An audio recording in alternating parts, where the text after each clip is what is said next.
অনন্তকাল যুদ্ধের ঘোষণা দিয়েছে ডোনাল্ড ট্রাম্প। ইরানের মুখপাত্র আলী লারিজানিও স্পষ্ট করে বলেছেন, দীর্ঘমেয়াদী যুদ্ধ চালিয়ে যেতে তারা প্রস্তুত। এদিকে যুদ্ধের তাপ চলে এসেছে শ্রীলঙ্কার উপকূলে। ইরানের একটি ব্যালিস্টিক ক্ষেপণাস্ত্র এসে পড়েছে শ্রীলঙ্কার উপকূলে, অর্থাৎ আমাদের কাছ থেকে আর বেশি দূরে নয়। ইরান আসলে কি চায়, কোন দিকে নিয়ে যেতে চাচ্ছে এই যুদ্ধকে? অন্যদিকে সৌদি আরব, দুবাই, কাতার, বাহরাইন, তুরস্ক কোনো কিছুই ইরানের হামলা থেকে বাদ যাচ্ছে না। শ্রীলঙ্কার উপকূলে যুদ্ধ চলে আসার আমাদের জন্য কি ইঙ্গিত বহন করছে? এদিকে ইরান দাবি করেছে এ পর্যন্ত 500 আমেরিকান সেনা নিহত হয়েছে ইরানের আক্রমণে। আমেরিকা দাবি করেছে 2000 স্থাপনায় হামলা করেছে আমেরিকা। এটা তাদের সাফল্য। পরাজয়ের দ্বার প্রান্তে এখন আমেরিকা, এটা বলছে সামাজিক যোগাযোগ মাধ্যমের বাংলাদেশি কন্টেন্ট ক্রিয়েটররা এবং বাংলাদেশের টেলিভিশন চ্যানেলের ইউটিউব কন্টেন্টগুলো। এটা হলো পয়সা কামানোর একটা ধান্দা। তুরস্কে আসলে ইরান কেন হামলা করলো, এটা একটা প্রশ্ন। কারণ তুরস্কের সাথে ইরানের সম্পর্ক অত্যন্ত ভালো। হরমুজ প্রণালী ইরান বন্ধ করে দিয়েছে, শুধুমাত্র একটি দেশের জন্য হরমুজ প্রণালী খোলা রাখেছে। সেই দেশটিকে এবং কেন সেই দেশের জন্য খোলা রাখলো? সেই দেশ কি তাহলে এই যুদ্ধে ইরানকে গোপনে সহযোগিতা করছে? ইরান আমেরিকার যুদ্ধের সর্বশেষ সংবাদটা আসলে কি, সবাই জানতে চায়। এদিকে বাংলাদেশের কন্টেন্ট ক্রিয়েটররা যেভাবে করছে, তারা পুরোই ইরানকে জিতিয়ে দিচ্ছে। তবে হ্যাঁ, ইরানকে যত সহজে আমেরিকা হারিয়ে দিবে বলে ভেবেছিল, এখন আমেরিকা প্রায় নাস্তানাবুদ, দিশেহারা, কান্নার রোল এবং টেনশনে তাদের চেহারা প্রায় বিকৃত হবার দ্বারপ্রান্তে উপনীত হয়েছে। তুরস্ক এটা কি করলো? ইরানের সাথে দহরম মহরমে না গিয়ে তারা একটি পাল্টা আক্রমণে গেল। কার জন্য ইরান হরমুজ প্রণালী সবার জন্য, সারা পৃথিবীর জন্য বন্ধ রাখলেও কার জন্য তারা এটা খোলা রাখলো? কুর্দিরা ইরানের এই যুদ্ধের বিরুদ্ধে কতটা স্পয়েল তৈরি করতে পারে, কতটা ক্ষতির সৃষ্টি করতে পারে, তাও একটি বিষয়। প্রিয় বন্ধুরা, যারা পৃথিবীর নানা প্রান্তে ছড়িয়ে আছেন বাংলাদেশের মানুষ, বাংলাদেশের খবর পাচ্ছেন না।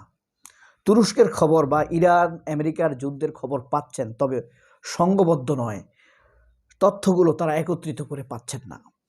আবার যারা বাংলাদেশের প্রত্যন্ত গ্রামে অত্যন্ত ব্যস্ত থাকেন, সময়ের অভাবে সংবাদ পড়তে পারেন না, তাদের জন্য দৈনিক আমার দেশ নিয়ে এসেছে যুদ্ধের সহ দেশি আন্তর্জাতিক সকল খবরের তুলনামূলকভাবে সত্য খবরের মেলা। এই আজকের দৈনিক আমার দেশের প্রধান শিরোনাম যুদ্ধ। এই কারণে এই যুদ্ধ দিয়ে শুরু করেছি। অনন্তকাল যুদ্ধ চালিয়ে যাওয়ার হুমকি ডোনাল্ড ট্রাম্পের। এখানে মূল হেডিং সম্পাদকই হলো অনন্তকাল যুদ্ধ চালিয়ে যাওয়ার হুমকি ডোনাল্ড ট্রাম্পের। তিনি অনন্তকাল যুদ্ধ চালিয়ে যাবেন। এদিকে সিনেটর, তাকে কংগ্রেস, হাউস অফ কংগ্রেস যাকে বলে, সিনেটররা তাকে যুদ্ধে দ্রুত সিদ্ধান্ত গ্রহণের জন্য অলরেডি অধিকার দিয়ে দিয়েছে। আরেকটি শঙ্কার বিষয় হলো, স্পেনের প্রধানমন্ত্রী স্পষ্ট বলে দিয়েছেন যুদ্ধে তিনি আমেরিকাকে সহযোগিতা করবেন না। তিনি যুদ্ধ চান না, তিনি চান যুদ্ধ বন্ধ হয়ে যাক। এই যুদ্ধ অবৈধ, এই যুদ্ধের কোনো ভ্যালিডিটি থাকছে না। আর সাবহেডিংগুলো, শ্রীলঙ্কার উপকূলে মার্কিন হামলায় ইরানি যুদ্ধজাহাজ ডুবে নিহত 87। শ্রীলঙ্কান উপকূলে চলে এসেছে যুদ্ধের চাপ। দীর্ঘ যুদ্ধের জন্য প্রস্তুত ইরান। ইরানও বলে দিয়েছে, হেডিংয়ে যেমন বলা হয়েছে আমার দেশ পত্রিকার, অনন্তকাল যুদ্ধ চালিয়ে যাওয়ার হুমকি ট্রাম্পের। আমেরিকার মূল বিজনেসটাই হলো যুদ্ধ, ওয়ার অ্যান্ড ডিপ্লোমেসি। যাই হোক, ইরানও বলেছে দীর্ঘমেয়াদী যুদ্ধ চালিয়ে যাওয়ার জন্য প্রস্তুত। আলী খমেনির উপদেষ্টা আলী লারিজানির বরাত দিয়ে একথা বলেছেন। ইরানের এখনও উল্লেখযোগ্য ক্ষেপণাস্ত্র রয়েছে ইসরায়েল। ইরানের 2000 লক্ষ্যবস্তুতে হামলা চালিয়েছে যুক্তরাষ্ট্র। 2000 লক্ষ্যবস্তুতে হামলা চালিয়েছেন। কথা হলো, এই যে আজকে পঞ্চম দিন পর্যন্ত ইরানের যুদ্ধ চলছে, এই পঞ্চম দিনে ইরানের 1045 জন মানুষ নিহত হয়েছে, যারা সিভিলিয়ান। এরা যুদ্ধের সাথে যুক্ত নয়। এর মধ্যে গতকালের হামলায় নিহত হয়েছে 6 জন, লেবাননে ইসরায়েলের হামলায় মারা গেছে ৭২ জন। এছাড়া ইরানের হামলায় ৬ মার্কিন সেনাসহ মধ্যপ্রাচ্য জুড়ে অন্তত ৪০ জন নিহত হয়েছে। গতকাল নতুন করে ইরান থেকে তুরস্কের দিকে ক্ষেপণাস্ত্র ছোড়ার অভিযোগ উঠেছে, তুরস্কের দিকে, বুঝেন। এবং এছাড়া ইরান আবারও সৌদি আরবের সবচেয়ে বড় তেল শোধনাগার আরামকোতে হামলা চালিয়েছে, হরমুজ প্রণালী বন্ধ করে দিয়েছে। কিন্তু একটি মাত্র দেশের জন্য এই হরমুজ প্রণালী খোলা রাখবে ইরান, সেটি হলো চীন। চীন, আমরা দেখেছি এই যুদ্ধ শুরু হওয়ার আজকে ৫ম দিন অতিবাহিত হয়েছে, আজকে ৬ষ্ঠ দিন চলছে। এই পর্যন্ত চীন এবং রাশিয়া আমেরিকান পাশে দাঁড়িয়েছে এমন কোনো ইঙ্গিত ইশারা এখন পাওয়া যায়নি। যেই শৌর্য বীর্য, তাদের ৫,০০০ বছরের অভিজ্ঞতায়, ঐতিহ্য, ট্র্যাডিশনের, যুদ্ধের ট্র্যাডিশনের, জয়ের ট্র্যাডিশনের, ঐতিহ্যের ট্র্যাডিশনের যেই হিম্মত দেখাচ্ছে, তা নিজেদের কারিগরি এবং স্থানীয় টেকনোলজিকে কাজে লাগিয়েই আমেরিকা ইসরায়েলকে নাস্তানাবুদ করে দিচ্ছে, নাজেহাল করে দেওয়ার চেষ্টা করছে। কিন্তু মানুষ যেভাবে আশা করেছিল রাশিয়া এবং চীনের সাথে তাদের যে এলাই, সেই এলাই হিসাবে আমেরিকার যে বিপক্ষে দাঁড়ানো, সেটা চীনকেও দেখা যায়নি, রাশিয়াকেও দেখা যায়নি। তাহলে এখন প্রশ্ন যাচ্ছে, এই যে হরমুজ প্রণালী বন্ধ রাখলেও শুধু একটি দেশ সেখানে যাতায়াত করতে পারবে, সেটি হলো চীন। এখন চীন কি তাহলে ধরে নেওয়া যায় চীনকে এলাই হিসাবে ইরান সবচাইতে বেশি ওন করছে, বিশ্বস্ত এলাই হিসেবে ধরে নিচ্ছে। সোজাসুজি ফ্রন্টে না থাকলেও চীন আমেরিকার বিরুদ্ধে গিয়ে ইরানের পক্ষে খুব শক্ত অবস্থান নিচ্ছে এবং প্রচুর অস্ত্র এবং প্রযুক্তি আদান প্রদান হচ্ছে ইরানের সাথে। এই ব্যাপারটি যথেষ্ট প্রাণিধানযোগ্য, উল্লেখযোগ্য এই যুদ্ধে। তবে আমেরিকার প্রেসিডেন্ট ডোনাল্ড ট্রাম্প যেভাবে ভেবেছেন তিনি আসবেন, হামলা করবেন আর জিতে যাবেন, ঠিক কিছুদিন আগে যেভাবে এই ভেনেজুয়েলার প্রেসিডেন্ট হুগো শেভেজকে তুলে নিয়ে গিয়েছে, এভাবে আসবেন, জয় করবেন, সব মানুষ সব নীরব হয়ে যাবে। কিন্তু ইরানের ক্ষমতার যে বিন্যাস, যে স্তর, এটাকে সাজানো যথেষ্ট সময়ের ব্যাপার, সময় লাগবে বলে মনে হচ্ছে। আমেরিকা যতই শক্তিশালী হোক না কেন, আবার এমনও হতে পারে ইরান একের পর এক যুদ্ধের যে ক্যারিশমা দেখাচ্ছে তা নাস্তানাবুদ করে দিতে পারে। পৃথিবীর তাবৎ যুদ্ধ বিশেষজ্ঞদেরকে চমকে দিয়ে, সকল হিসাব নিকাশ জরিপকে উল্টে দিয়ে ইরান ভিন্ন কিছু দেখিয়ে ফেলতে পারে।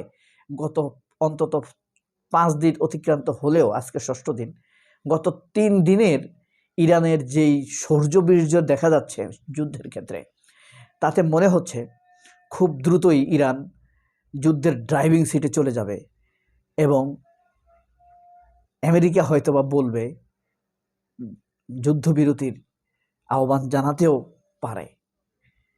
কারণ আমেরিকার শেষ ইচ্ছা হলো স্থলযুদ্ধে গিয়ে ইরানের ভিতরে একটি ভূমিকে দখলে নেওয়া এবং সেখান থেকে যুদ্ধটা পরিচালনা করা।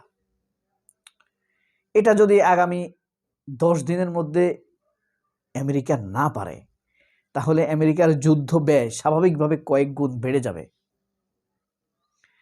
এবং সেই ব্যয়ভার বহন করতে গিয়েই তাকে অন্য দিকে নানানভাবে অ্যাটাক করা লাগতে পারে। অর্থাৎ তাদের কাছ থেকে যারা অস্ত্র কিনে, তাদের কাছ থেকে আবার বাণিজ্য করতে হবে, মার্কেটিং করতে হবে, যুদ্ধ সরঞ্জাম বিক্রির মাধ্যমে তাকে আয় করতে হবে, সে আয় থেকে খরচ করতে হবে। নগদ ফান্ড থেকে এনে তো এখানে ইসরায়েলের জন্য আমেরিকা খরচ করবে না, তাই না? তাকে আগেই খরচের প্রস্তুতি নিতে হবে, সেদিকে মনোযোগ দিতে হবে, অন্যদিকে মনোযোগ দিতে হবে। অর্থাৎ ইরানের ভিতরে যদি আমেরিকা একটি ছোট ভূখণ্ড, ছোট একটা অঞ্চলও দখল করতে না পারে, তাহলে তার যুদ্ধ ব্যয় বেড়ে যাবে বহুগুণ। এবং আমার দেশ পত্রিকায় আন্তর্জাতিক খবরে আজকে যা বলছে,